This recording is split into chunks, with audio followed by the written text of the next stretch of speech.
the Big 12 is targeting Florida State and Clemson. Can the SEC get into that battle? Also, we'll have the breakout ball outside of Nico Maleava and Brew McCoy.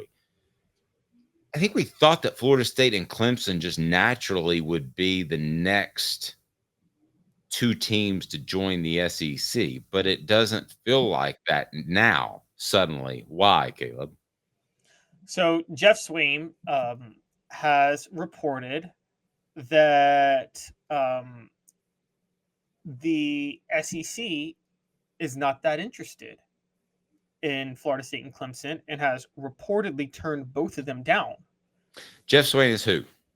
Jeff Swaim is a college football. He does scouting and recruiting services for TV and radio. He has his own YouTube channel on it. He's been doing it for a good 35 years since I was born, basically.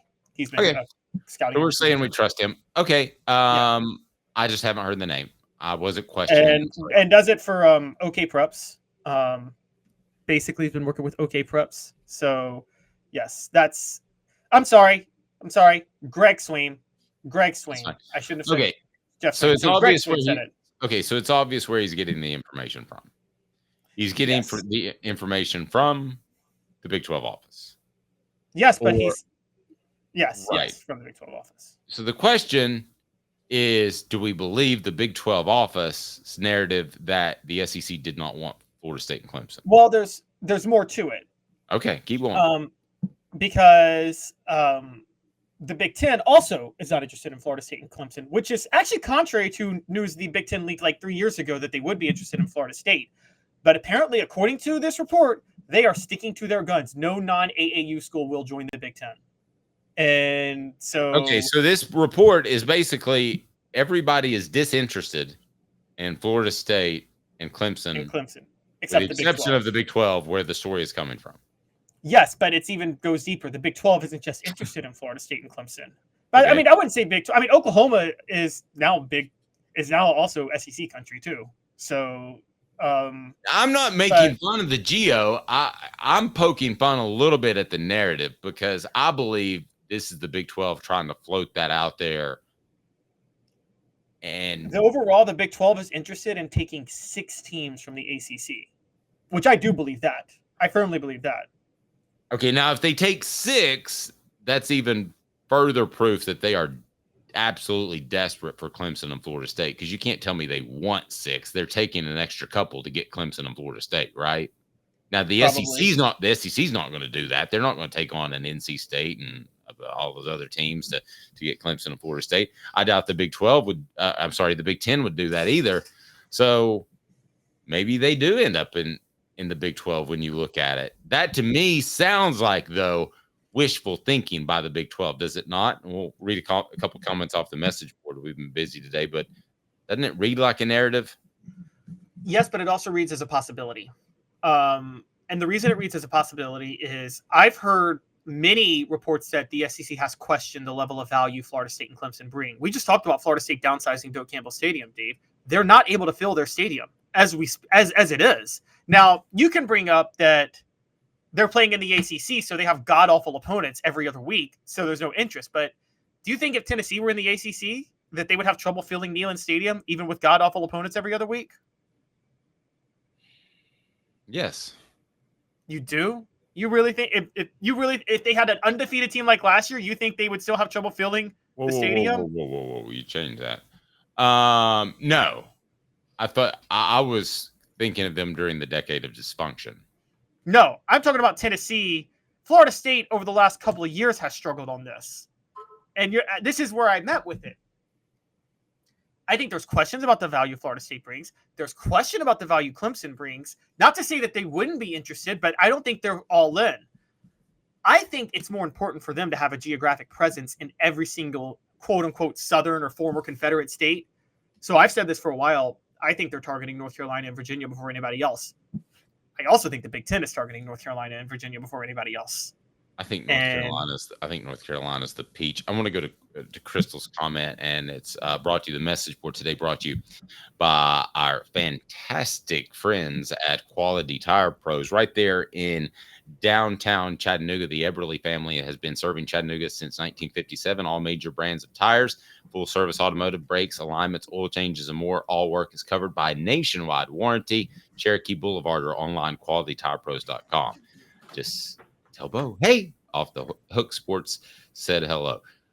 Crystal says, don't want them. We should want North Carolina and Duke, Virginia, and Virginia Tech. I'm going to pair those up for a second. I've said North Carolina and Duke for a long time because I think you instantly become the football conference, the women's basketball conference, the baseball conference, and the men's basketball conference if you add Duke and North Carolina. So I've said that for a long time. So let me pair them up.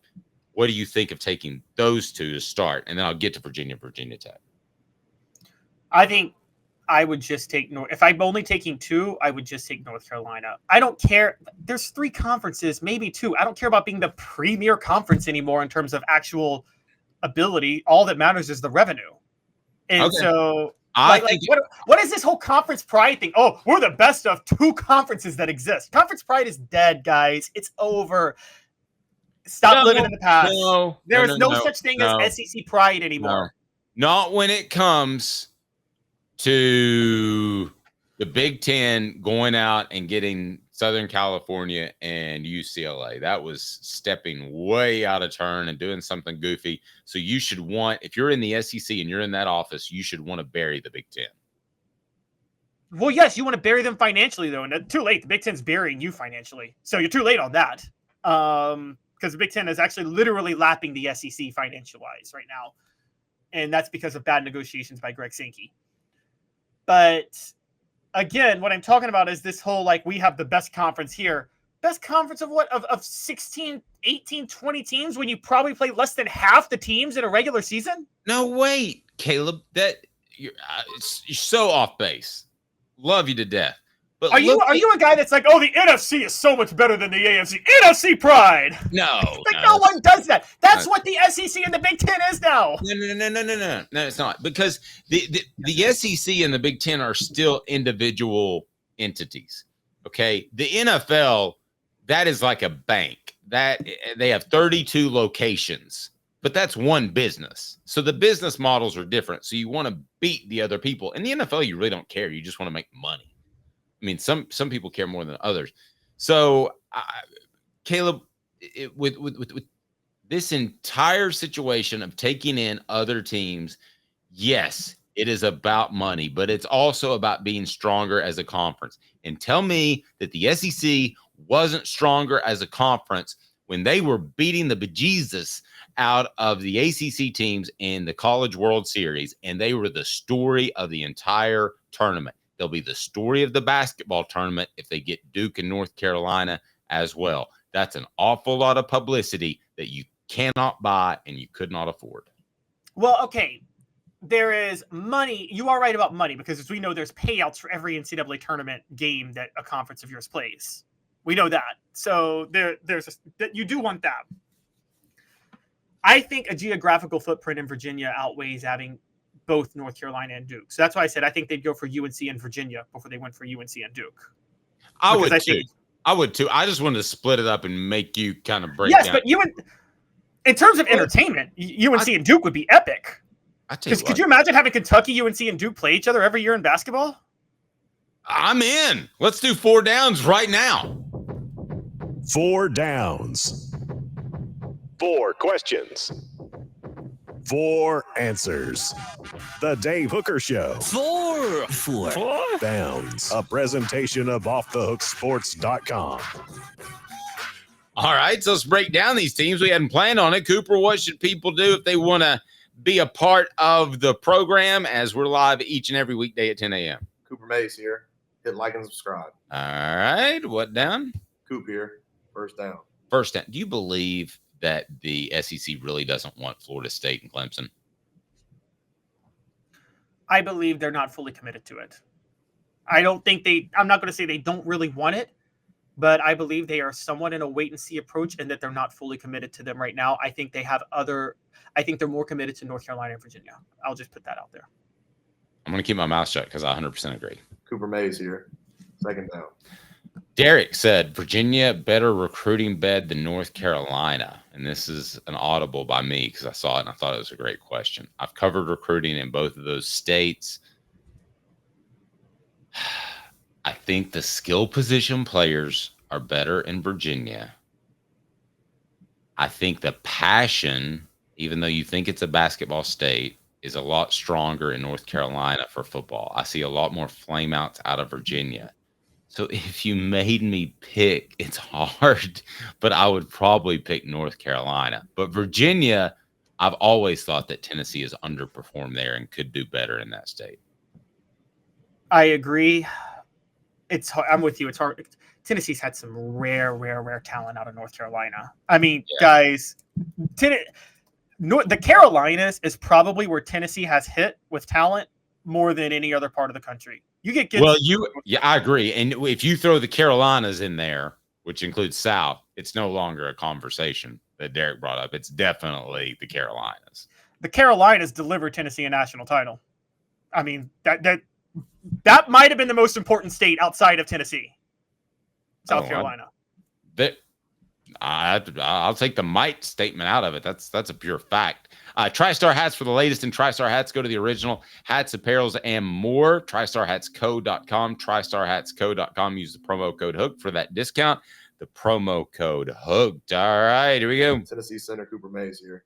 Third down. Out of those four teams, Virginia Tech, North Carolina, and Duke, which SEC or which of those programs does the SEC least want?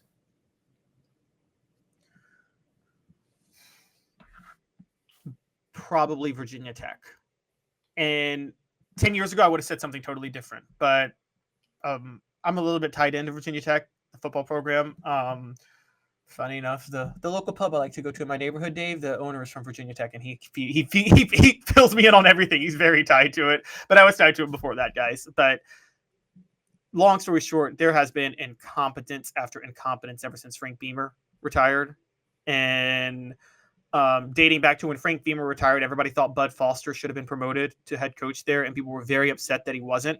And it split the university, and apathy has just totally. Virginia Tech is not the Virginia Tech that was dominating the ACC. That I think you probably thought in 2007 they had an SEC caliber program in the ACC, right? In 2007, in terms of the fan base and the support and the passion. Fan base support and passion. Yes, I thought they were a slight half step below in overall talent, but when you add a Mike Vick, that changes everything. Yeah. So they could have had the momentum to join maybe like in 2011, but now, no, they have completely collapsed as a program. They bring no value whatsoever. Duke brings more value than Virginia Tech now. Okay, let's go fourth down. All SEC center Cooper Mays here. Fourth down. All right, fourth down is simply this, and that is which of those teams, I know your answer, other than North Carolina, does Tennessee want the most? You can't pick North Carolina. Does Tennessee want? Tennessee doesn't want any of these teams. I'm sorry, the SEC. The SEC. The SEC, okay. Yeah, then it's Virginia after North Carolina. Now, North Carolina is number one, not just because of their value, but Greg Sankey is a UNC grad. And I think Greg Sankey, just as a UNC guy, wants them in the SEC. I'm just going to be honest with you guys. But it's Virginia. And for the record, if it wasn't for Greg Sankey being a North Carolina guy, Dave, I would make the case they might want Virginia over North Carolina. Look at the revenue brought in. Virginia beats North Carolina. Virginia is the only school in overall revenue on par with Florida State and Clemson right now. I don't know how they do it. They bring in a ton of sports revenue. It's a do we expect these programs to get better pretty quickly, or are they just going to be programs like Vanderbilt with high academic standards that the SEC kicks around? That's hard to predict. That's really hard to predict. I mean, that to me is going the opposite direction, because you know my overall goal, Caleb, with the playoff and everything, is for every game to be significant. And you say, well, you're taking away significance from the regular season. I'm taking away a little bit, I am. I'm taking a little bit, but not enough, in my opinion, to offset what I get in the playoffs. So I'm trying to keep every game as significant as possible. So the last thing I want to see are 3 Vanderbilts on the schedule where Tennessee can just show up and win, because basically that's what college football has been for 100 years, right? With the UTEPs and the New Mexico States of the world and all those. It's more likely Tennessee falls closer to the pack than Virginia Tech and then Virginia and North Carolina be a Vanderbilt on their schedule if those teams join the SEC. If Virginia joins the SEC, but because let's break this down. If Virginia and North Carolina join the SEC, that ices out a fertile recruiting ground for Tennessee in North Carolina. I mean, it does. Makes it much harder for them to recruit. That kiss getting James Pierce goodbye. No more getting Leonard Little. No more getting Sean Bryson. North Carolina's getting those guys. Virginia, if they come, think about this, Dave. 1, there's underrated talent in the state of Virginia. But 2, do you think they could compete with Penn State for the DMV talent at that point? I think they could. The DC area talent. I think Virginia all of us. Yeah, they had started to do that some with Derek Dooley and had some success there. No, I'm saying Virginia. Virginia themselves, the school. Oh, Virginia. I think Virginia, if they join the SEC, they would actually have a lock on DC talent and beat out Penn State for it. It's a pretty good talented area. The only thing that scares me about the guys that are in that DMV area, as you call it, as it's called in that area, is my concern is you're always competing against everybody. Does that make sense? Like, you go to Miami, and because Miami's not great as a football school and the stadium's 45 minutes from campus, it's not, you're competing with everybody. Everybody and their brother is down there recruiting. So the DMV felt like you were competing with everybody. Like, I would ask one guy, I would say, who's your top 5? And he might go, Wisconsin, UCLA, Oregon, Washington State, and Texas. And the next guy I might ask of the same ilk of player, he might go Tennessee, Georgia, Maryland, Maine, Miami. I mean, you're competing against a lot of different people. Yeah, that's a fair thing to bring up. For those who don't know the area well, it's very transient. Very few people who live in the DMV go more than one generation back in the DMV. They all come from somewhere else in the country. And it's not like it's what's going to make you very right about Nashville. You say the talent's overrated. I don't think it's overrated, but I don't think it's going to be loyal to Tennessee. I don't think it's going to help the Vols long term. No, it's not at all. That's another good point. This is the opposite of LSU. As you talk about, Louisiana kids, particularly that Cajun area, they don't have family members that haven't lived in Louisiana. You know, you can go back to like the 17th century and they can talk about family members who lived there, right? In Louisiana. I mean, they don't leave that state. So it's a little bit different from there to, and I actually think to a lesser degree, Mississippi and Alabama and the Florida Panhandle have that, but it's not like Louisiana at all.